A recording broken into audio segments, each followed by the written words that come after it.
이게 미군 최정예 숨막히는 정적이 감돌던 연합작전 브리핑룸. 날카롭고 차가운 목소리가 팽팽한 공기를 칼날처럼 갈랐다.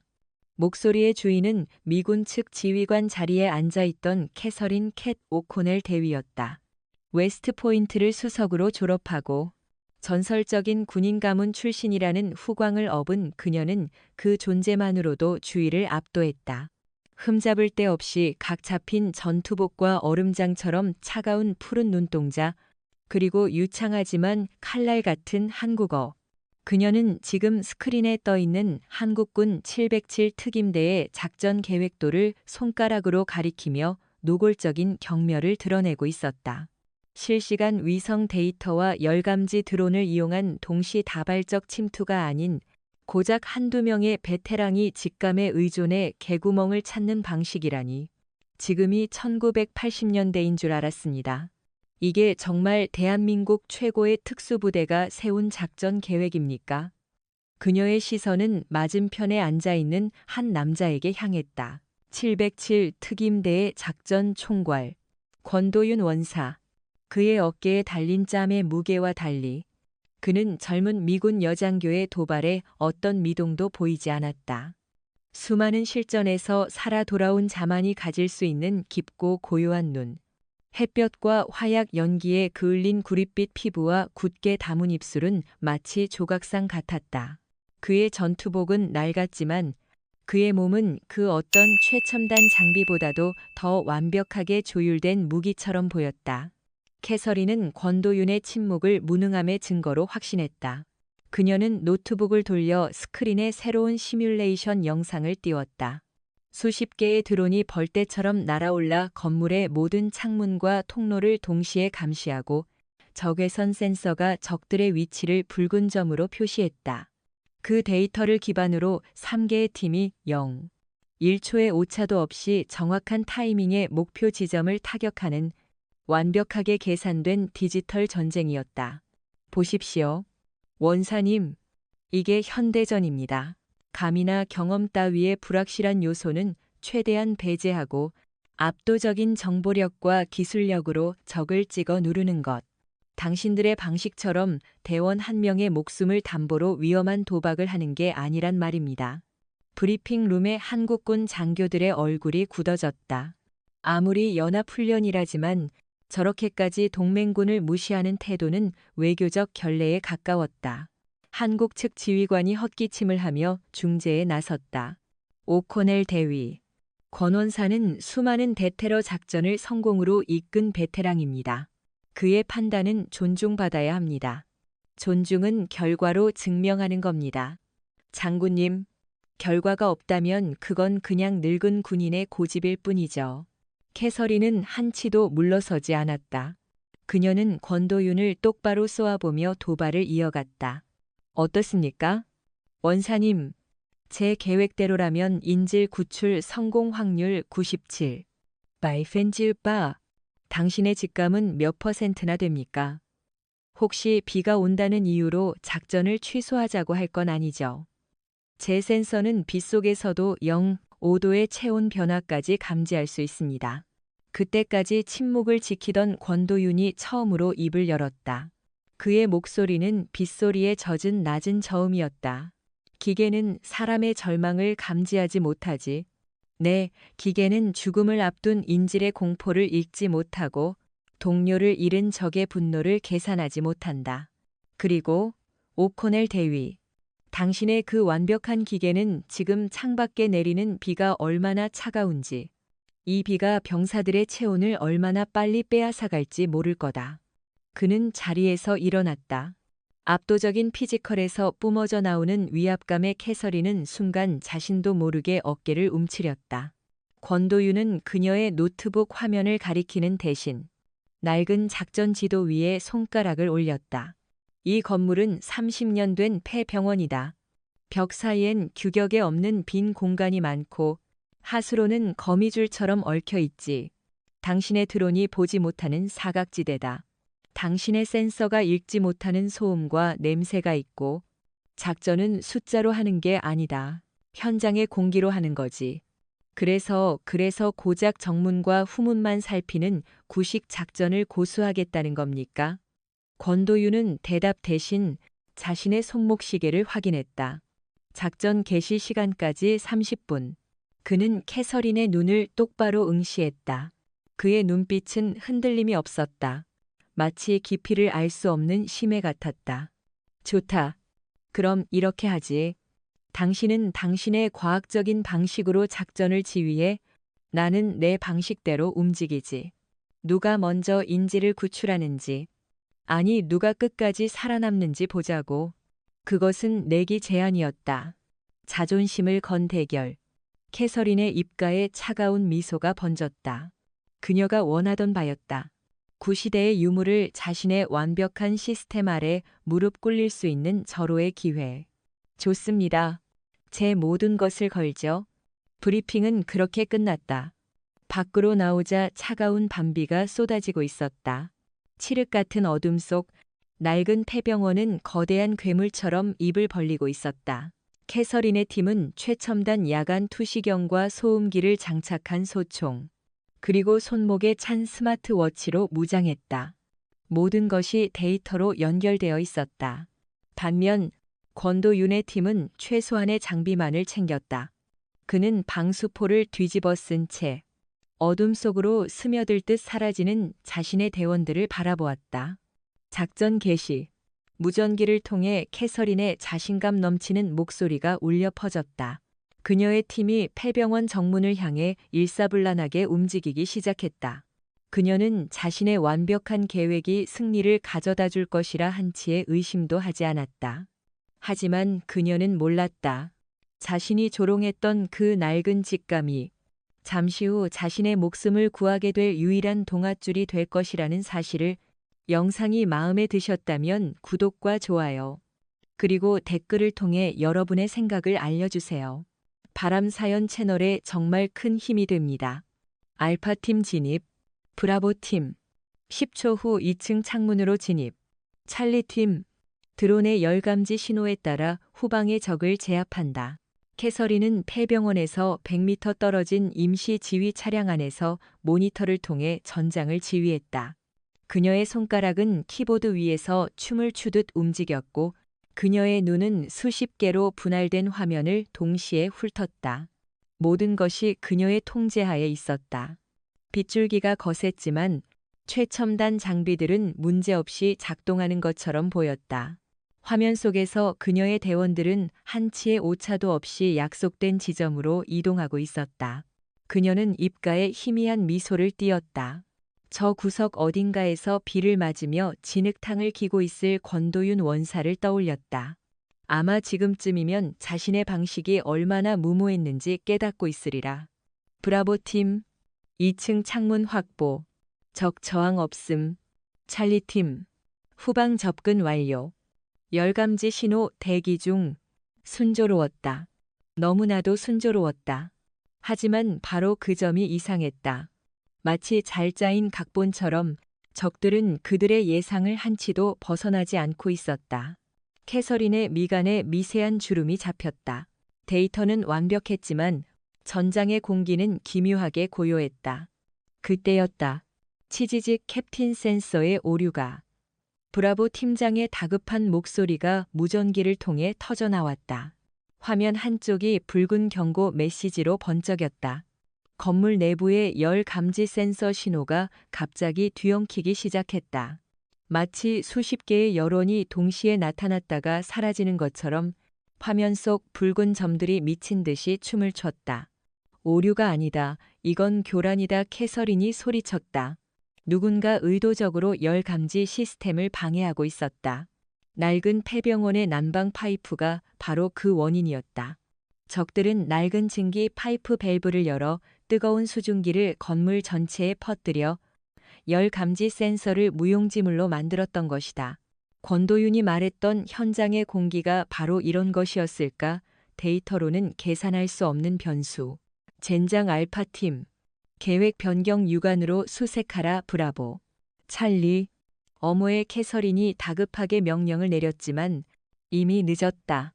통제력을 상실한 전장은 순식간에 아수라장으로 변했다. 크악 알파팀의 선두에 섰던 대원이 비명을 지르며 쓰러졌다. 훈련용 페인트탄이 그의 방탄복을 파랗게 물들였다. 어디선가 날아온 총격이었다. 하지만 총소리는 들리지 않았다. 놈들은 어둠 속에서 소음기를 사용하고 있었다. 적의 위치가 파악되지 않는다. 놈들은 보이지 않아 후방에서 공격이다. 찰리 팀의 무전이 절규처럼 울렸다. 그들은 드론의 정보만 믿고 후방 경계를 소홀히 했던 것이다. 적들은 그들의 첨단 기술을 역이용했다. 그들은 낡은 건물 구조와 어둠, 그리고 빗소리를 방패 삼아 미군들을 사냥하기 시작했다. 캐서린은 손톱을 깨물었다. 모니터 속에서 자신의 대원들이 하나둘씩 파란색 페인트탄을 맞고 쓰러지는 모습이 실시간으로 중계되고 있었다. 마치 잔인한 비디오 게임 같았다. 자신의 완벽했던 시뮬레이션은 허상이었다. 그녀는 지금껏 단 한 번도 느껴보지 못했던 무력감에 휩싸였다. 대위님, 지휘부와 연결이 끊겼습니다. 통신 방해 전파입니다. 통신병의 외침은 그녀에게 내리는 사형 선고와도 같았다. 외부와의 연결이 끊긴 채 그녀의 팀은 완벽하게 고립되었다. 적들은 처음부터 이 모든 것을 계획했던 것이다. 그들은 미군의 첨단 장비를 파악하고 그것을 무력화시킬 방법을 준비해왔다. 이건 단순한 모의 전투가 아니었다. 일방적인 학살이었다. 모두 차량으로 후퇴하라, 후퇴하라, 캐서린이 소리쳤지만 그녀의 목소리는 이미 닿지 않았다. 지휘 차량 주변으로도 어둠 속에서 그림자들이 다가오고 있었다. 탕탕탕 차량의 방탄 유리에 페인트탄이 연달아 명중했다. 운전병과 통신병이 비명을 지르며 쓰러졌다. 이제 남은 것은 그녀 혼자였다. 그녀는 본능적으로 권총을 뽑아들었다. 하지만 손이 사시나무처럼 떨렸다. 그녀는 지휘관이었지. 백병전 전문 요원이 아니었다. 그녀의 무기는 데이터와 전략이었다. 하지만 그 모든 것이 사라진 지금. 그녀는 그저 겁에 질린 한 명의 여자일 뿐이었다. 쿵 차량 문이 거칠게 열렸다. 검은 복면을 쓴 거구의 사내가 총구를 그녀의 이마에 겨누었다. 게임 끝났어. 대위 나리. 남자의 목소리는 조롱으로 가득했다. 캐서린은 눈을 질끈 감았다. 굴욕감과 분노, 그리고 공포가 뒤섞여 눈물이 뺨을 타고 흘러내렸다. 미군 최정예, 전설적인 군인 가문의 딸. 그 모든 자부심이 산산조각 나는 순간이었다. 그녀는 이제 포로였다. 자신의 오만함이 만들어낸 감옥에 갇힌 죄수. 적들은 그녀를 차량에서 끌어내 폐병원 안으로 끌고 갔다. 그녀의 손목에 채워진 플라스틱 수갑이 살을 파고들었다. 차가운 복도를 지나 그녀는 인질이 갇혀 있다는 중앙병동으로 끌려 들어갔다. 그곳에는 이미 전멸한 그녀의 대원들이 사망자 팻말을 목에 건 채 바닥에 앉아 있었다. 그들은 굴욕적인 표정으로 고개를 숙이고 있었다. 캐서린은 그들 앞을 지나쳐 방 한가운데에 있는 의자에 거칠게 앉혀졌다. 방송 시작해. 저 잘난 미군 대위가 항복하는 모습을 전 세계에 보여주자고 적의 지휘관으로 보이는 남자가 카메라를 그녀의 얼굴에 들이밀었다. 이제 모든 것이 끝났다고 생각한 순간이었다. 병동 전체의 조명이 갑자기 한꺼번에 꺼졌다. 정전, 칠흑 같은 어둠이 모두를 집어삼켰다. 그리고 그 정적 속에서 캐서린은 들었다. 빗소리도 사람들의 당황한 숨소리도 아닌 아주 미세하고 규칙적인 소리. 누군가 맨발로 젖은 복도를 걷는 소리였다. 그 소리는 조금씩, 아주 조금씩 그녀가 갇힌 방을 향해 다가오고 있었다. 캐서린의 팀이 자랑하던 첨단 기술의 향연이 무력하게 막을 내리고 전장이 혼돈의 아수라장으로 변해가던 바로 그 시각. 권도윤은 비에 젖은 숲속, 거대한 나무 등 뒤에 바위처럼 서 있었다. 그는 눈을 감고 있었다. 하지만 그의 모든 감각은 활짝 열려 있었다. 그는 귀로 전장의 소리를 듣고 코로 화약과 피의 냄새를 맡고 피부로 습하고 차가운 밤 공기의 흐름을 느끼고 있었다. 그의 손에는 총 대신 오래되어 보이는 군용 나이프 한 자루만이 들려 있었다. 그는 캐서린의 팀이 무너지는 소리를 들었다. 무전기에서 터져 나오는 절규와 다급한 명령들. 그리고 이내 모든 것이 끊어지는 순간의 침묵까지. 그는 이미 예견했다. 지나치게 기술에 의존한 작전은 그 기술이 무력화되는 순간 모래성처럼 무너져 내리는 법이다. 그는 캐서린을 비웃지 않았다. 다만 젊은 장교가 값비싼 수업료를 치르고 있다고 생각할 뿐이었다. 시작한다. 그가 등 뒤에 매복해 있던 자신의 팀원에게 나직하게 말했다. 그의 팀은 단 3명. 그를 포함해 총 4명이었다. 그들은 캐서린의 팀처럼 화려한 장비를 갖추지 않았다. 그들의 무기는 이 숲과 어둠, 그리고 비였다.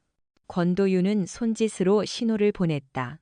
2명의 팀원은 건물의 양측면으로, 1명의 저격수는 후방의 고지대로 쥐도 새도 모르게 흩어졌다. 그리고 권도윤. 그는 홀로 정면을 향해 움직이기 시작했다. 그의 움직임은 걷는다는 표현으로는 부족했다. 그는 마치 물처럼 흘렀다. 웅덩이를 밟아도 흙탕물이 튀지 않았고 마른 나뭇가지를 밟아도 부러지는 소리가 나지 않았다. 그는 자신의 체중을 발가락 끝으로 완벽하게 분산시키며 빗소리와 바람소리 속에 자신의 기척을 완벽하게 녹여냈다. 이것은 수십 년간의 훈련과 실전 경험이 만들어낸 살아있는 스텔스 기술이었다. 폐병원 외곽의 첫 번째 경계병. 그는 나무에 기대 담배를 피우고 있었다. 빗소리 때문에 경계가 소홀해진 탓이었다. 그는 자신의 등 뒤로 죽음의 그림자가 다가오고 있다는 사실을 전혀 눈치채지 못했다. 권도윤은 그의 등 뒤 1미터까지 접근했다. 그리고 찰나의 순간 그의 손이 번개처럼 뻗어나갔다. 한 손으로는 경계병의 입을 틀어막고 다른 한 손에 쥔 나이프 손잡이로 그의 후두부를 강타했다. 퍽 하는 둔탁한 소음. 경계병은 신음소리 한 번 내지 못하고 그대로 쓰러졌다. 권도윤은 그의 몸을 부드럽게 받아내어 소리 없이 덤불 속에 눕혔다. 그는 살상을 하지 않았다. 기절시키는 것만으로도 충분했다. 권도윤은 건물의 벽에 몸을 붙였다. 그는 캐서린의 팀처럼 문이나 창문을 노리지 않았다. 그의 시선은 벽의 가장 아래쪽, 낡은 환풍구로 향했다. 쇠창살로 막혀 있었지만 수십 년의 세월 동안 비바람에 부식되어 있었다. 그는 나이프 끝으로 연결 부위를 쑤셨다. 끼익하는 미세한 소음과 함께 쇠창살이 떨어져 나갔다. 사람 한 명이 겨우 기어 들어갈 수 있는 좁은 구멍. 캐서린이 개구멍이라며 비웃었던 바로 그런 통로였다. 그는 망설임 없이 좁은 환풍구 안으로 몸을 밀어 넣었다. 안은 축축하고 곰팡내와 쥐 오줌 냄새가 진동했다. 하지만 그는 개의치 않았다. 이런 곳이야말로 적들의 경계가 가장 허술한 곳이라는 것을 그는 알고 있었다. 그는 뱀처럼 기어서 건물 내부로 진입했다. 그가 나온 곳은 낡은 보일러실이었다. 거대한 보일러와 녹슨 파이프들이 거미줄처럼 얽혀 있는 곳. 그는 파이프의 그림자를 따라 움직였다. 그의 감각은 어둠 속에서 더욱 예민해졌다. 그는 2층에서 들려오는 미세한 발소리, 1층 복도를 순찰하는 경비병의 헛기침 소리, 그리고 중앙병동에서 새어나오는 희미한 불빛까지 모두 감지하고 있었다. 그는 마치 건물의 일부가 된 것처럼 건물의 구조와 동선을 본능적으로 파악했다. 1층 복도를 순찰하던 2명의 경비병, 그들은 자신들의 머리 위, 낡은 파이프 위로 유령이 지나가고 있다는 사실을 까맣게 몰랐다. 권도윤은 파이프를 타고 이동하며 그들의 머리 위를 소리 없이 통과했다. 그는 중력을 거스르는 고개사처럼 최소한의 소음과 움직임으로 자신의 존재를 완벽하게 지웠다. 마침내 그는 중앙병동 근처에 도달했다. 문틈으로 새어나오는 불빛과 사람들의 목소리. 캐서린이 저 안에 잡혀 있었다. 그는 문을 통해 들어갈 생각이 없었다. 문 앞에는 분명 매복이 있을 터. 그의 시선은 천장으로 향했다. 낡은 천장에는 수리를 위해 뜯어놓은 점검구가 있었다. 그는 파이프를 밟고 뛰어올라 소리 없이 점검구 덮개를 열고 천장 위 먼지 쌓인 공간으로 몸을 숨겼다. 그는 좁고 어두운 천장 위를 포복으로 기어갔다. 바로 아래 중앙 병동에서 들려오는 대화 소리가 선명했다. 게임 끝났어. 대위 나리. 방송 시작해. 저 잘난 미군 대위가 항복하는 모습을 전 세계에 보여주자고. 권도윤의 눈빛이 차갑게 가라앉았다. 그는 허리춤에서 작은 EMP 발생기를 꺼냈다. 군용은 아니었지만 이 낡은 건물의 전력 시스템을 잠시 마비시키기에는 충분했다. 그는 타이머를 10초로 맞추고 전선이 가장 많이 뭉쳐 있는 곳에 장치를 붙였다. 그리고 다시 소리 없이 뒤로 물러났다. 10초 후 병동의 모든 불이 꺼졌다. 비명과 욕설이 터져 나왔다. 권도윤은 그 혼란을 틈타 병동 바로 위쪽 천장 점검구에서 조용히 아래를 내려다보았다. 어둠 속에서 적외선 고글을 쓴 적들의 모습이 보였다. 그리고 그들 한가운데 의자에 묶여 공포에 질려 있는 캐서린의 모습도. 권도윤은 허리에 감고 있던 와이어 로프를 풀었다. 그는 소리 없이 로프를 천장 H빔에 고정했다. 이제 사냥의 시간이었다. 그는 캐서린이 직감이라고 비웃었던 수많은 죽음의 고비를 넘으며 단련된 자신의 감각을 믿었다. 그는 조용히 숨을 골랐다. 그의 심장 박동은 기이할 정도로 평온했다. 마치 폭풍 전야의 고요함처럼. 이제 곧 이 어둠 속에서 진짜 유령의 춤이 시작될 것이었다. 칠흑 같은 어둠 속 캐서린은 자신의 심장이 터질 듯이 뛰는 소리를 들었다. 정전으로 인한 혼란은 잠시였고 적들은 이내 적외선 고글을 고쳐 쓰고 전열을 가다듬었다. 그녀의 눈에는 아무것도 보이지 않았지만 고글을 쓴 놈들의 시야에는 자신의 겁에 질린 얼굴이 선명하게 보일 터였다.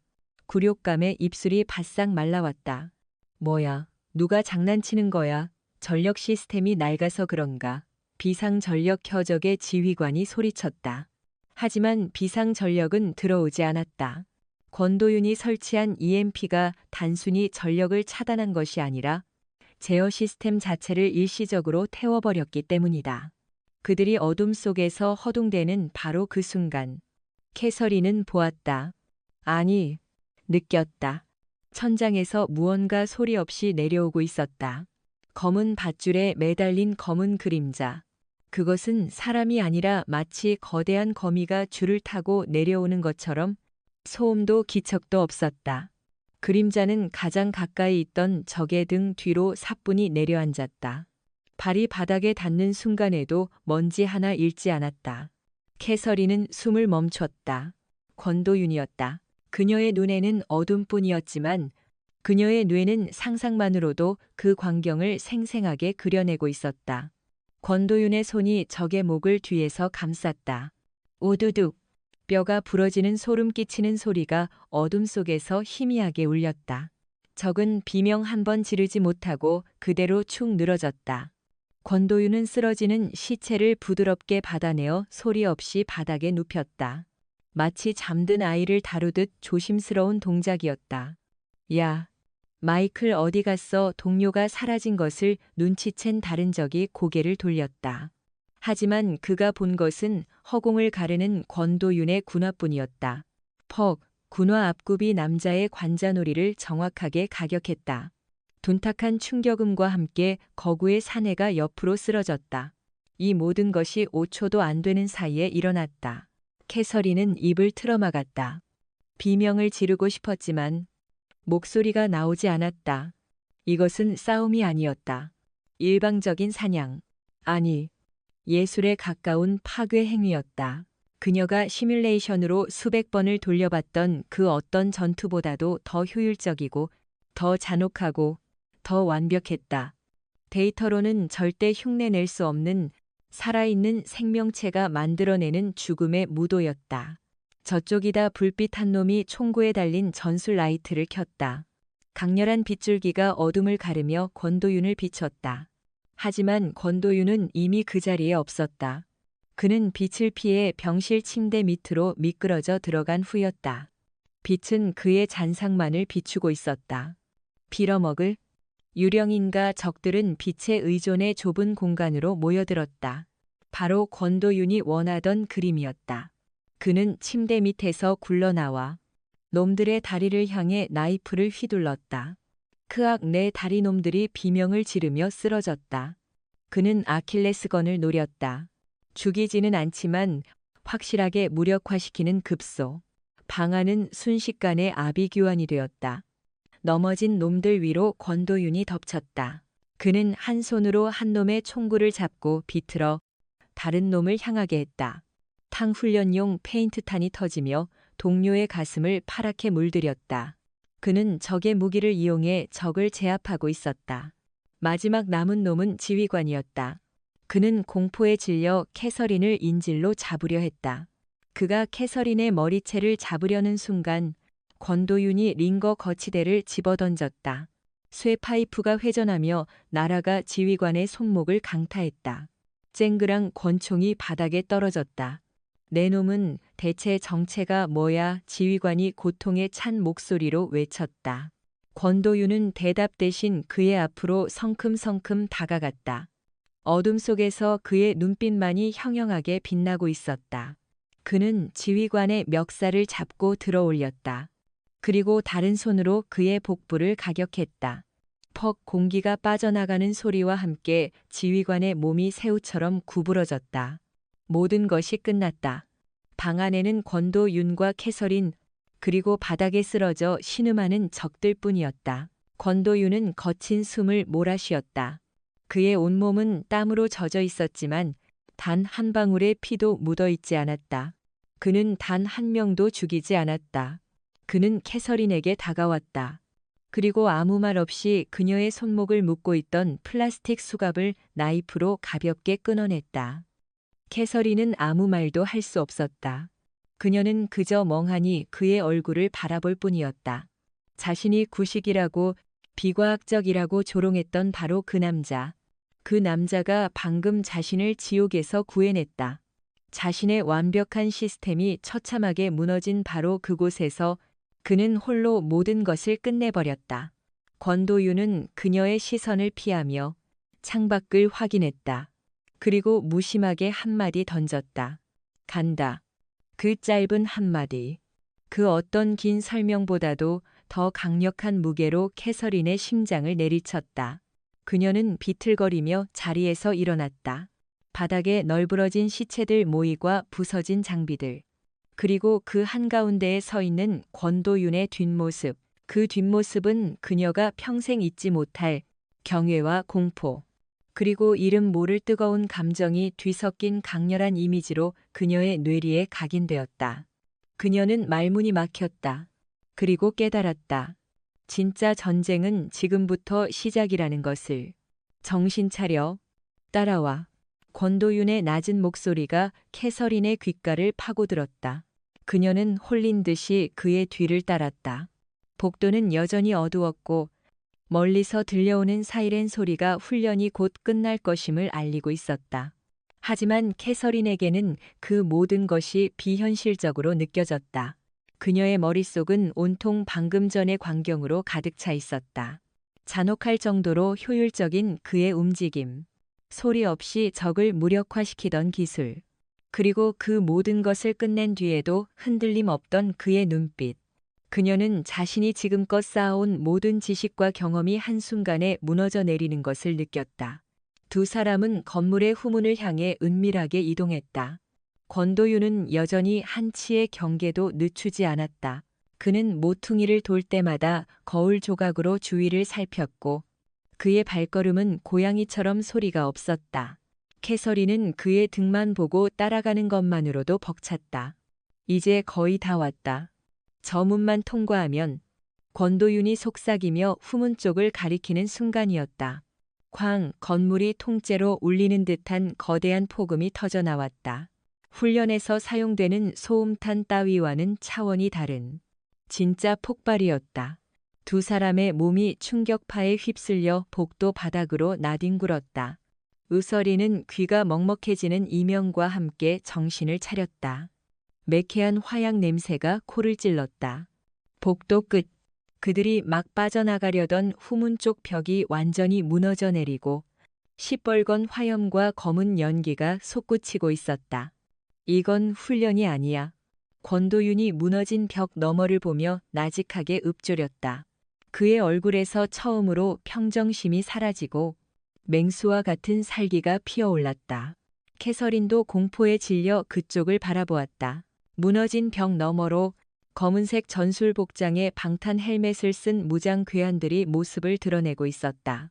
그들의 손에 들린 것은 훈련용 페인트건이 아닌 시커먼 총구가 번뜩이는 진짜 소총이었다. 탕타타탕 실탄이 발사되는 날카로운 총성이 복도를 찢었다. 총알이 콘크리트 벽을 때리며 불꽃을 튀겼다. 아까까지만 해도 적 역할을 하던 훈련병들이 비명을 지르며 쓰러졌다. 이번에는 파란색 페인트가 아니었다. 붉고 진득한 피가 복도 바닥을 적시기 시작했다.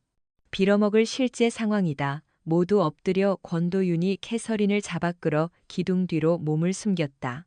캐서린은 눈앞에서 벌어지는 참극에 아무런 생각도 할 수 없었다. 훈련 시나리오에는 이런 내용이 없었다. 이건 명백한 외부의 습격이었다. 목표는 C 구역 실험실 저항하는 놈들은 모두 사살의 괴한들의 리더가 외치는 소리가 들렸다. C 구역 실험실. 캐서린은 그곳이 어디인지 알고 있었다. 이번 연합훈련은 단순한 인질 구출 훈련이 아니었다. 표면적인 명분 뒤에는 한국과 미국이 공동으로 개발한 최첨단 통신 교란 장치의 야전 테스트라는 진짜 목적이 숨겨져 있었다. 그리고 그 장치는 C 구역 실험실에 보관되어 있었다. 놈들은 처음부터 그 장치를 노리고 훈련의 혼란을 틈타 침입한 것이다. 내부 조력자가 있어. 놈들이 너무나 정확하게 움직이고 있어. 권도윤이 이를 갈며 말했다. 그의 눈은 복도 끝에서 괴한들을 지휘하고 있는 한 남자를 향해 있었다. 훈련 감독관 조끼를 입고 있었지만 그는 지금 괴한들에게 길을 안내하고 있었다. 배신자였다. 우리가 여기서 빠져나갈 길은 없어. 정문과 후문은 모두 놈들이 장악했다. 캐서린이 절망적인 목소리로 말했다. 그들은 완벽하게 포위된 건물 안에 갇힌 생쥐꼴이었다. 무전기는 여전히 먹통이었고 외부와 연락할 방법은 없었다. 길이 왜 없어? 만들면 되지. 권도윤은 망설이지 않았다. 그는 캐서린의 팔을 잡고 반대 방향으로 뛰기 시작했다. 어디로 가는 거예요? 가장 깊고 어두운 곳으로. 그가 향한 곳은 건물의 지하로 이어지는 계단이었다. 놈들이 C 구역 실험실이 있는 지상 3층으로 향하고 있는 동안 그들은 역으로 땅 밑으로 파고들고 있었다. 낡은 지하실은 어둡고 축축했다. 두 사람은 쇠파이프와 폐자재들이 널브러진 미로 같은 공간을 헤치며 나아갔다. 놈들이 장치를 손에 넣으면 여길 통째로 날려버릴 거야. 모든 증거를 없애기 위해서 권도윤이 숨을 헐떡이며 말했다. 그 전에 여기서 탈출해야 해. 하지만 그들의 뒤를 쫓는 발소리가 들려왔다. 놈들 중 일부가 그들을 추격하기 시작한 것이다. 지하의 좁은 통로에서 총격전이 벌어졌다. 권도윤은 쓰러진 훈련병에게서 빼앗은 권총 한 자루로 응전했다. 그는 엄폐물을 옮겨 다니며 신들린 듯한 사격 솜씨를 보여주었지만 적들의 수는 너무 많았다. 철컥, 권총에서 공허한 소리가 났다. 총알이 다 떨어졌다.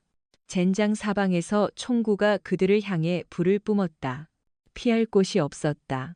바로 그때 캐서린이 소화전을 발견했다. 그녀는 망설임 없이 소화전 유리를 깨고 밸브를 돌렸다. 쏴 엄청난 수압의 물줄기가 복도를 휩쓸었다. 추격해오던 놈들이 물살에 휩쓸려 넘어졌다. 잘했어 권도윤이 외치며 캐서린의 손을 잡고 다시 뛰었다. 그들이 도착한 곳은 지하실 가장 깊은 곳에 있는 기계실이었다. 거대한 환풍기와 펌프들이 멈춘 채 먼지를 뒤집어 쓰고 있었다. 그리고 그들 앞을 가로막은 것은 굳게 닫힌 강철문이었다. 막다른 길이에요. 캐서린이 절망적으로 외쳤다. 하지만 권도윤은 포기하지 않았다. 그의 시선은 천장에 거미줄처럼 얽혀있는 거대한 환풍구 덕트로 향했다. 저것만이 유일한 탈출구였다. 하지만 높이가 너무 높았다. 그때 그들의 등 뒤에서 문을 부수는 소리가 들려왔다. 놈들이 바로 뒤까지 쫓아온 것이다. 이제 정말 모든 것이 끝이라고 생각한 순간 권도윤은 캐서린의 허리를 강하게 끌어안았다. 그의 뜨거운 숨결이 그녀의 귓가에 닿았다. 꽉 잡아. 그 말과 함께 그는 기계실 벽에 붙어 있던 낡은 가스 밸브를 발로 힘껏 걷어찼다. 치익 낡은 밸브가 부서지며 노란색 경고 표시가 붙은 가스관에서 압축가스가 맹렬한 기세로 뿜어져 나왔다. 권도윤은 그 반동을 이용할 생각이었다. 그는 캐서린을 품에 안은 채 가스가 뿜어져 나오는 방향의 반대편 벽을 향해 몸을 날렸다. 그들의 몸이 공중으로 붕 떴다. 마치 로켓처럼. 가스의 추진력은 두 사람을 천장의 환풍구 덕트를 향해 밀어 올렸다. 의학 캐서린은 비명을 지르며 권도윤의 목을 끌어안았다. 중력을 거스르는 기묘한 부유감과 함께 그들의 몸이 쿵 하는 소리와 함께 환풍구 덕트 위에 떨어졌다. 낡은 철제 덕트가 두 사람의 무게를 이기지 못하고 찌그러지는 소리가 났지만 다행히 무너지지는 않았다. 아래에서는 놈들이 기계실로 들이닥치는 소리가 들렸다. 젠장 놈들이 위로 올라갔다 쏴 탕탕탕 총알이 덕트 바닥을 뚫고 아슬아슬하게 그들의 옆을 스쳐 지나갔다. 권도윤은 지체 없이 캐서린을 끌고 어두운 덕트 안으로 기어들어갔다. 그들의 등 뒤로 총성이 멀어졌다. 환풍구 안은 지독했다. 한 뼘 앞도 보이지 않는 완벽한 어둠.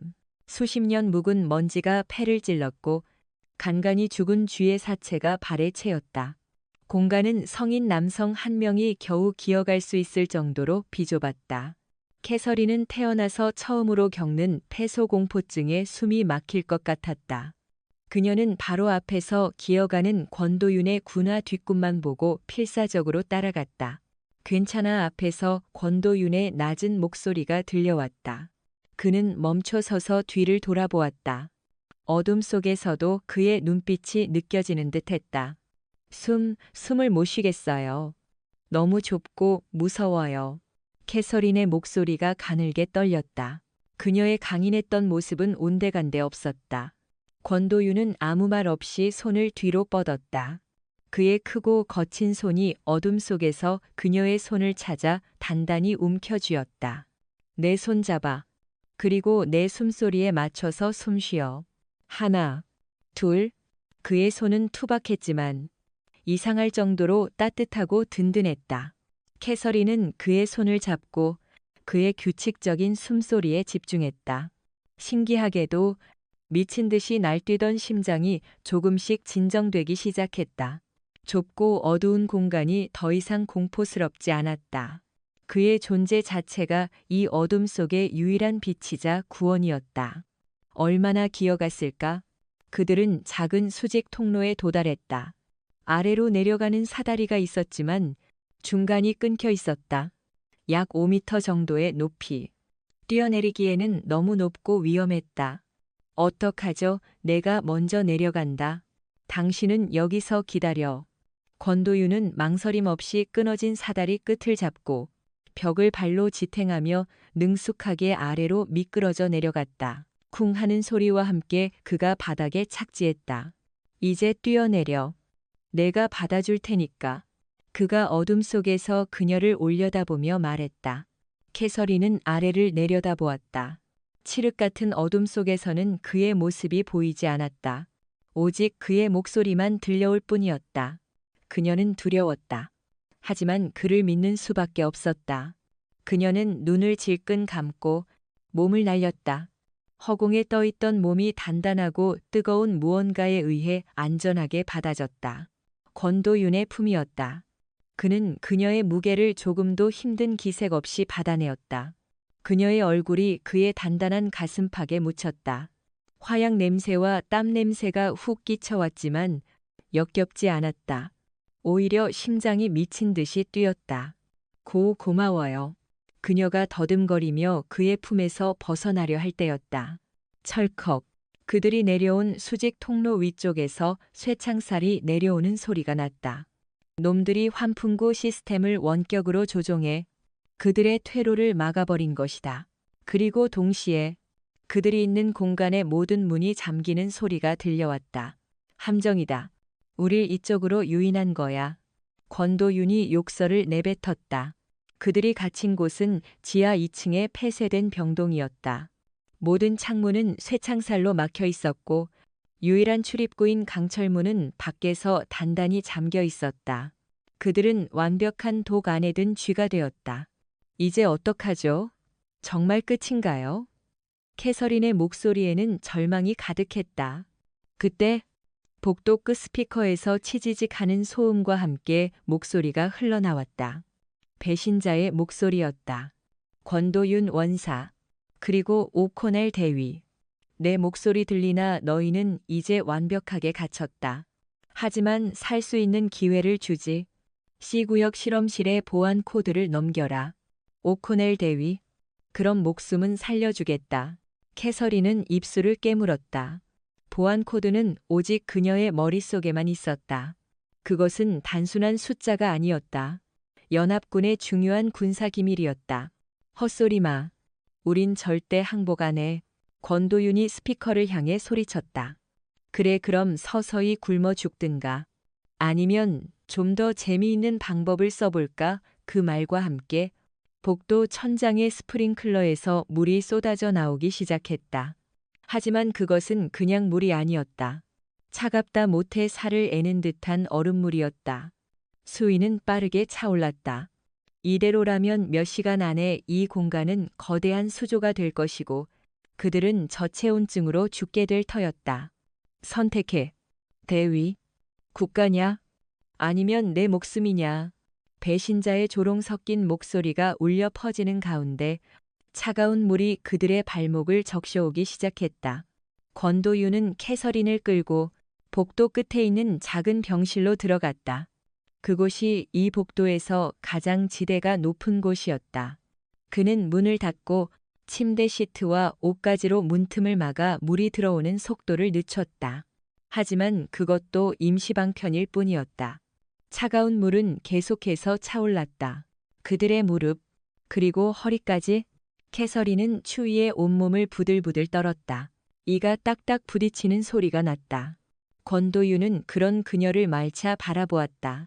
그리고 그는 자신의 전투복 상의를 벗기 시작했다. 뭐 하는 거예요? 캐서린은 추위와 당혹감이 뒤섞인 눈으로 권도윤을 바라보았다. 그는 젖은 전투복 상의를 벗어던졌다. 얇은 내의 너머로 수많은 실전의 흔적인 흉터와 단단한 근육이 드러났다. 그는 망설임 없이 그 내의마저 벗었다. 그의 맨몸에서 김이 피어오르는 것 같았다. 그는 젖은 옷을 손으로 힘껏 비틀어 물기를 짜냈다. 이거 입어. 그가 마른 상의를 그녀에게 건넸다. 싫어요. 그럼 당신은요? 난 군인이라 괜찮아. 넌 민간인이나 다름없어. 이대로 두면 10분 안에 저체온증 쇼크가 온다. 이건 명령이야. 입어. 그의 목소리는 거부할 수 없는 힘이 있었다. 캐서린은 떨리는 손으로 그의 옷을 받아들었다. 아직 그의 체온이 남아있어 따뜻했다. 그녀는 자신의 젖은 상의를 벗고 그의 옷으로 갈아입었다. 옷은 그녀에게 컸지만 그 어떤 명품 코트보다도 따뜻하고 든든하게 느껴졌다. 하지만 상황은 나아지지 않았다. 물은 계속 차올랐고 한기가 뼈를 파고들었다. 권도윤은 맨몸으로 추위를 견디며 방안을 샅샅이 뒤졌다. 그는 무언가 탈출할 방법을 찾고 있었다. 그의 시선이 창문에 꽂혔다. 쇠창살로 막혀 있었지만 창문 자체는 유리였다. 방법이 있어? 그는 침대 프레임에서 쇠 파이프 하나를 뜯어냈다. 내가 저 쇠창살을 뜯어낼 테니 당신은 내가 신호를 주면 창문을 깨고 밖으로 나가. 여긴 지하 2층이지만 바깥은 경사 지형이라 뛰어내릴 만할 거야. 같이 가야죠. 두 명이 동시에 나갈 순 없어. 내가 놈들의 시선을 끄는 동안 당신이 먼저 탈출해서 지원을 요청해야 해. 이게 우리가 살 수 있는 유일한 방법이야. 그는 더 이상 캐서린의 의견을 묻지 않았다. 그는 차가운 물속으로 걸어 들어가 쇠 파이프를 쇠창살 틈에 끼우고 지렛대 원리를 이용해 비틀기 시작했다. 끼익 녹슨 쇠가 비명을 질렀다. 그의 등 근육이 터질 듯이 팽창했다. 땀과 물이 뒤섞여 그의 등을 타고 흘러내렸다. 바로 그때였다. 쾅 병실문이 부서지며 무장한 놈들이 들이닥쳤다. 그들은 물이 허리까지 차오른 방 안으로 총을 겨누며 진입했다. 거기까지다. 권도윤은 당황하지 않았다. 그는 쇠창살을 비틀던 파이프를 휘둘러 놈들에게 저항했다. 하지만 수적으로 절대적인 열세였다. 좁은 공간에서 격렬한 몸싸움이 벌어졌다. 물보라가 사방으로 튀었다. 한 놈이 캐서린을 향해 총구를 겨누었다. 안 돼 권도윤이 외치는 순간 총성이 울렸다. 캐서린은 눈을 질끈 감았다. 하지만 고통은 느껴지지 않았다. 그녀가 조심스럽게 눈을 떴을 때 그녀의 앞을 가로막고 서 있는 권도윤의 모습을 보았다. 그의 어깨에서 붉은 피가 분수처럼 솟구치고 있었다. 그가 그녀 대신 총을 맞은 것이다. 그는 신음을 삼키며 비틀거렸다. 하지만 쓰러지지 않았다. 그는 오히려 총을 맞은 그 반동을 이용해 몸을 회전시키며 자신을 쏜 놈의 목을 팔로 감아 졸랐다. 그리고 그를 인간 방패 삼아 다른 놈들에게 소리쳤다. 캐서린 지금이야 뛰어. 캐서린은 망설였다. 피를 흘리는 그를 두고 갈 수 없었다. 멍청하게 서 있지 마. 이게 네가 할 일이야가 그의 절규에 가까운 외침에 캐서린은 정신을 차렸다. 그녀는 눈물을 머금고 옆에 있던 의자를 집어들어 창문을 향해 힘껏 던졌다. 와장창 유리가 깨지며 차가운 밤 공기가 쏟아져 들어왔다. 그녀는 깨진 창문 밖으로 몸을 날렸다. 그녀가 탈출하는 것을 본 놈들이 그녀를 향해 총을 쏘려 했다. 하지만 권도윤이 그들을 끝까지 물고 늘어졌다. 그는 어깨에 총을 맞은 채로 혼자서 3명의 무장 괴한을 상대하고 있었다. 그의 움직임은 상처 때문에 눈에 띄게 느려졌지만 그의 투지는 조금도 꺾이지 않았다. 캐서린은 밖으로 뛰어내려 젖은 땅 위를 미친 듯이 달렸다. 그녀의 등 뒤로 총성이 계속해서 울려 퍼졌다. 그녀는 뒤돌아보지 않았다. 아니, 돌아볼 수가 없었다. 자신을 위해 목숨을 건 남자의 희생을 헛되게 할 수 없었기 때문이다. 그녀의 뺨 위로 뜨거운 눈물이 빗물처럼 흘러내렸다. 그녀는 반드시 지원군을 데리고 돌아와 그를 구해야만 했다. 그가 살아있기를, 제발 살아있기만을 바라면서 캐서린은 어둠 속을 얼마나 달렸는지 모른다. 발목이 삐고 온몸이 긁혔지만 그녀는 멈추지 않았다. 마침내 그녀는 연합훈련본부의 불빛을 발견했다. 그녀는 마지막 힘을 다해 소리쳤다. 도와주세요. 실제 상황입니다. 테러리스트들이에요. 보초를 서던 군인들이 그녀를 발견하고 달려왔다. 그녀의 엉망인 행색과 절박한 외침에 훈련이 아님을 직감한 그들은 즉시 비상경보를 울렸다. 훈련장은 순식간에 실제 전장으로 변했다. 지휘관들은 캐서린의 브리핑을 듣고 경악했다. 즉시 최정예 대테러 부대가 폐병원으로 출동했다. 캐서린은 방탄복과 소총을 요구했다. 저도 가겠습니다. 내부 구조는 제가 가장 잘합니다. 대위, 당신은 민간인이나 다름없소. 위험하오. 제 동료가, 아니, 저를 구해준 사람이 저 안에 있습니다. 저는 가야만 합니다. 그녀의 단호한 눈빛에 지휘관은 결국 허락할 수밖에 없었다. 그녀는 다시 지옥으로 돌아갔다. 하지만 이번에는 혼자가 아니었다. 대테러 부대가 건물에 진입했을 때 내부는 이미 조용했다. 배신자를 포함한 테러리스트들은 모두 제압되어 있었다. 그리고 그 중심에 권도윤이 피투성이가 된 채 벽에 기대어 쓰러져 있었다. 그는 과다출혈로 의식을 잃기 직전이었다. 권 원사 정신 차려 의무병들이 달려가 그에게 응급처치를 했다. 캐서린은 그의 곁에 무릎을 꿇고 그의 손을 잡았다. 그의 손은 얼음장처럼 차가웠다. 나왔어요. 돌아왔다고요. 제발 눈 좀 떠봐요. 그녀의 눈물이 그의 얼굴 위로 떨어졌다. 기적처럼 그의 눈꺼풀이 미세하게 떨렸다. 그는 힘겹게 눈을 떠 그녀를 바라보았다. 그리고 희미하게 미소 지었다. 잘했어. 그 말을 끝으로 그는 다시 의식을 잃었다. 며칠 후 군 병원 1인실. 권도윤은 붕대를 감은 채 침대에 누워 있었다. 다행히 총알은 치명적인 부위를 비껴갔고 그는 기적적으로 목숨을 건졌다. 그가 눈을 떴을 때 가장 먼저 본 것은 의자에 앉아 꾸벅꾸벅 졸고 있는 캐서린의 모습이었다. 그녀는 며칠 밤낮으로 그의 곁을 지켰다. 그는 가만히 그녀의 얼굴을 바라보았다. 잠든 얼굴은 평소의 날카로운 모습과 달리 아이처럼 평온해 보였다.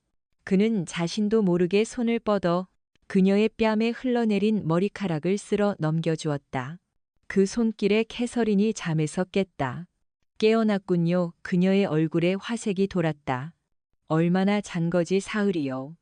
의사 선생님이 당신은 괴물이라더군요. 보통 사람이었으면 벌써 죽었을 거라고. 그녀는 깎아놓은 사과를 그에게 건넸다. 미안해. 나 때문에 사과해요. 당신이 할 말은 그게 아니에요. 캐서린이 그의 말을 잘랐다. 고맙다고 해야죠. 날 살려줘서 고맙다고. 고맙다. 두 사람 사이에 잠시 침묵이 흘렀다. 어색하지만 따뜻한 침묵이었다. 배신자는 어떻게 됐어? 체포됐어요? 군사 재판에 넘겨질 거예요. 그리고 당신이 지키려 했던 그 장치도 무사하고요. 다행이군. 한 가지만 물어봐도 돼요. 뭔데? 왜 그랬어요? 왜 날 구한 거죠? 그냥 임무 때문이었나요? 권도윤은 창밖을 바라보았다. 맑은 하늘이 보였다. 그는 한참 후에 입을 열었다. 처음엔 그랬지. 하지만 당신이 창문 밖으로 뛰어내릴 때 문득 그런 생각이 들더군. 저 여자를 다시는 못 볼 수도 있겠구나. 그 생각이 드니까 몸이 멋대로 움직였어. 나도 이유는 몰라. 그것은 투박하지만 진심이 담긴 고백이었다. 캐서린의 얼굴이 붉어졌다. 그녀의 심장이 다시 뛰기 시작했다. 그녀는 그의 손 위로 자신의 손을 포겠다. 당신은 바보예요. 아주 용감하고 멍청하고 멋진 바보. 그녀는 자리에서 일어나 그의 이마에 가볍게 입을 맞추었다. 빨리 나아요. 아직 당신한테 받을 빚이 많으니까. 그녀는 미소를 남기고 병실을 나갔다. 권도윤은 그녀가 나간 문을 한참 동안 바라보았다. 그리고 자신도 모르게 미소 지었다. 그의 삭막했던 군인 인생에 처음으로 따뜻한 햇살이 비추는 것 같았다. 권도윤의 회복은 놀라울 정도로 빨랐다. 특수부대원의 강인한 신체와 정신력은 현대 의학마저 놀라게 했다. 한 달 후, 그는 어깨에 붕대만 감은 채 퇴원할 수 있었다. 그가 병원을 나서는 날, 캐서린이 차를 가지고 그를 마중 나왔다. 어디로 가는 거지? 가보면 알아요. 그녀가 도착한 곳은 서울의 한 고급 레스토랑이었다. 빚 갚으려고요. 여기서 가장 비싼 걸로 쏠게요. 두 사람은 어색하지만 즐거운 식사를 했다. 그들은 군인이 아닌 평범한 남자와 여자로서 서로를 알아갔다. 식사를 마친 후 캐서린이 그에게 서류 봉투 하나를 내밀었다.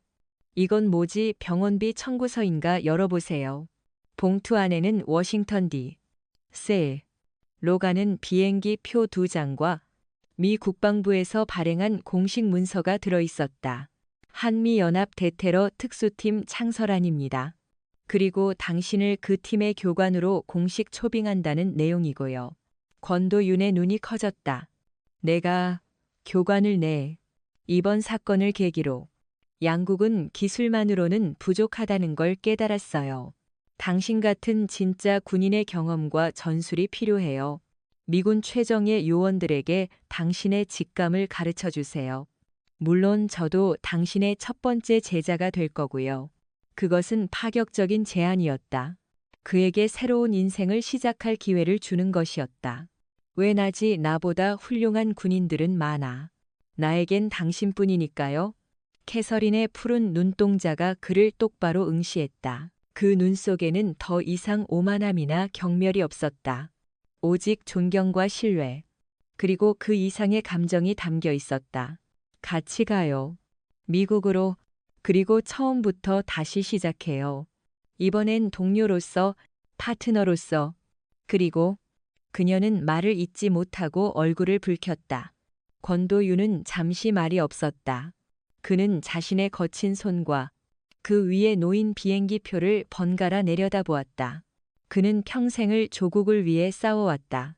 다른 삶은 상상해 본 적도 없었다. 하지만 지금 그의 앞에 새로운 길이 열리고 있었다. 그는 고개를 들어 그녀를 바라보았다. 미국 음식은 입에 안 맞는데 제가 매일 김치찌개 끓여줄게요. 훈련 빡세게 시킬 건데 울어도 소용없어. 얼마든지요. 기꺼이. 권도윤의 입가에 마침내 미소가 번졌다. 그는 그녀의 손을 잡았다. 좋아. 가자. 하지만 그들의 새로운 시작은 순탄치 않았다. 이번 사건의 배후에는 거대한 국제 무기 밀매 조직이 있었다.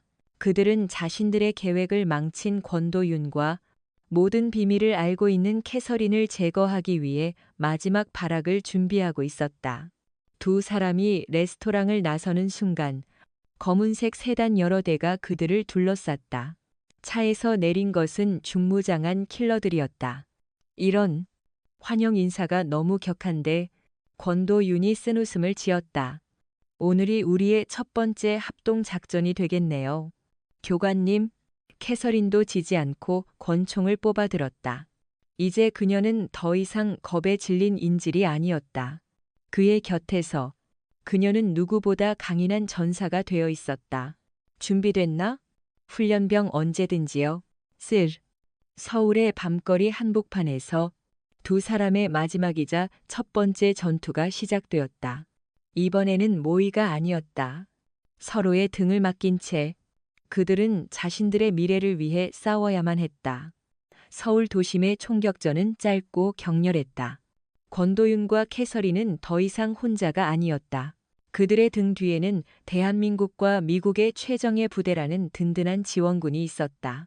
킬러들은 순식간에 제압되었고 거대한 무기 밀매 조직의 실체도 만천하에 드러났다. 모든 것이 끝났다. 몇 주 후 인천국제공항. 권도윤은 캐서린과 함께 출국장으로 향하고 있었다.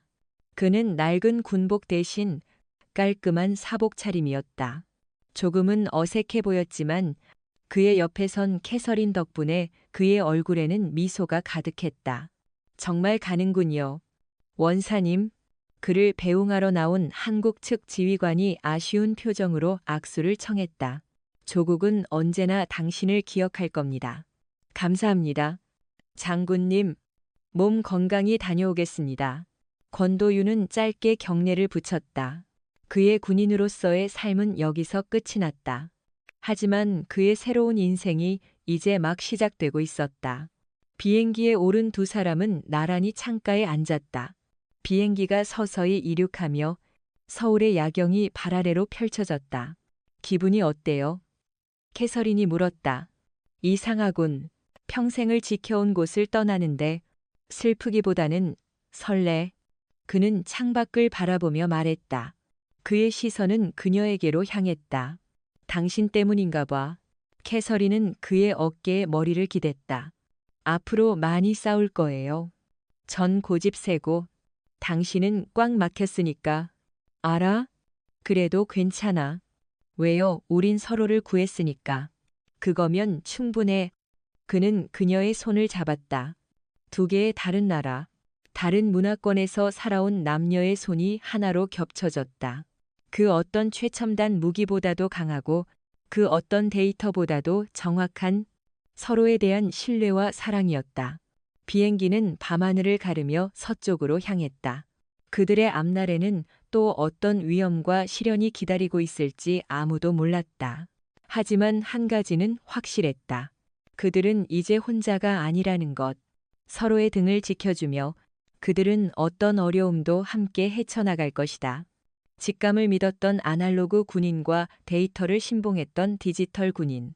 그들의 이야기는 이제 막 시작되고 있었다. 그리고 그들의 첫 번째 훈련 과제는 아마도 사랑이라는 이름의 세상에서 가장 예측 불가능하고 비과학적인 작전이 될 것이었다. 창밖으로 별들이 반짝이고 있었다. 마치 그들의 새로운 시작을 축복하는 것처럼. 오늘 들려드린 이야기는 어쩌면 단순히 한 특수부대원과 미군 장교의 만남을 넘어 우리 모두의 삶 속에 숨겨진 중요한 가치들을 다시 한번 생각하게 만드는 거울과도 같습니다. 우리는 종종 캐서린 대위처럼 눈에 보이는 데이터와 화려한 기술, 그리고 우리가 쌓아 올린 지식과 스펙만이 성공과 안전을 보장해 줄 것이라 굳게 믿으며 살아갑니다. 세상의 모든 변수를 계산할 수 있다고, 완벽한 계획만 있다면 실패란 없을 것이라고 자신하죠. 하지만 삶이라는 예측 불가능한 전장에서 우리가 마주하는 가장 큰 위기는 때로는 숫자로 계산할 수 없는 것들에서 비롯됩니다. 권도윤 원사가 보여준 것은 바로 그 숫자 너머의 지혜였습니다. 그것은 단순히 오랜 경험에서 나오는 직감이 아닙니다. 사람의 절망을 느끼고 동료의 공포를 읽으며 현장의 차가운 공기를 피부로 느끼는 깊은 공감의 능력이었습니다. 그는 기계가 보지 못하는 것을 보았고 데이터가 읽지 못하는 것을 읽었습니다. 우리 삶도 마찬가지 아닐까요?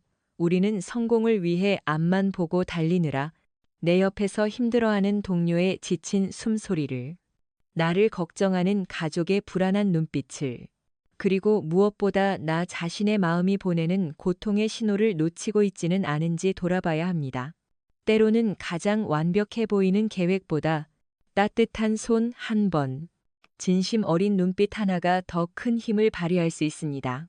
캐서린 대위가 자신의 오만함이 무너져 내리는 순간, 말문이 막히던 바로 그 순간에야 비로소 진정한 성장을 이룰 수 있었던 것처럼 우리 역시 때로는 처절한 실패와 무력감을 통해 더 단단해지고 더 넓은 시야를 갖게 됩니다. 실패는 끝이 아니라 자신을 가두고 있던 껍질을 깨고 나오는 새로운 시작이 될 수 있습니다. 그리고 그 고통의 순간에 나를 위해 기꺼이 자신의 등을 내어주는 권도윤 원사와 같은 사람을 만날 수 있다면 우리는 어떤 절망 속에서도 다시 일어설 용기를 얻게 될 것입니다. 이 이야기는 또한 희생의 진정한 의미를 묻고 있습니다. 권도윤 원사는 캐서린을 위해 총을 맞으면서도 그것이 자신의 임무였기 때문이라고, 혹은 자신도 모르게 몸이 움직였다고 말합니다. 진정한 희생과 헌신은 내가 너를 위해 이만큼 해준다고 생색내는 것이 아니라 그저 묵묵히 상대의 안전과 행복을 지켜주는 것. 그것이 곧 나의 행복이 되는 마음일 것입니다. 우리는 사랑하는 사람을 위해, 가족을 위해, 그리고 동료를 위해 기꺼이 그의 방패가 되어줄 준비가 되어 있을까요? 결국 서로 다른 세상에서 살아온 두 사람은 신뢰라는 이름 아래 하나가 되었습니다. 처음에는 서로를 조롱하고 무시했지만 생사의 고비를 함께 넘으며 서로의 다름을 인정하고 각자의 강점을 존중하며 최고의 파트너가 되었습니다. 기술과 인간의 직감, 그 어느 하나가 정답이 아니라 서로가 부족한 부분을 채워줄 때 비로소 완벽한 팀이 될 수 있다는 것을 그들은 온몸으로 증명해 보였습니다. 우리의 삶 속 관계들도 마찬가지일 것입니다. 나와 다른 상대를 틀렸다고 비난하기보다 그의 세상은 어떤 모습일지 귀 기울여 들어주고 그의 강점을 배우려 노력할 때 우리의 세상은 훨씬 더 풍요로워질 수 있습니다. 지금 여러분의 삶이 어둡고 막막한 폐병원 속에 갇힌 것처럼 느껴지시나요? 그렇다면 잠시 눈을 감고 귀를 기울여 보십시오. 차가운 빗소리 속에서도, 혼돈의 어둠 속에서도 보이지 않는 곳에서 당신을 지키고 있는 권도윤과 같은 존재가 분명 있을 것입니다. 그리고 당신 또한 누군가에게는 절망의 순간에 기꺼이 자신의 등을 내어줄 수 있는 강인하고 따뜻한 사람이 될 수 있습니다. 우리 모두의 마음속에는 절망을 꿰뚫는 강인함과 얼어붙은 마음을 녹이는 따뜻함이 함께 존재하기 때문입니다. 오늘 이야기가 여러분의 마음에 작은 울림을 주었다면 구독과 좋아요를 통해 저희에게 힘을 실어주세요. 여러분의 따뜻한 응원 하나하나가 저희가 더 좋은 이야기를 만드는데 가장 큰 원동력이 됩니다.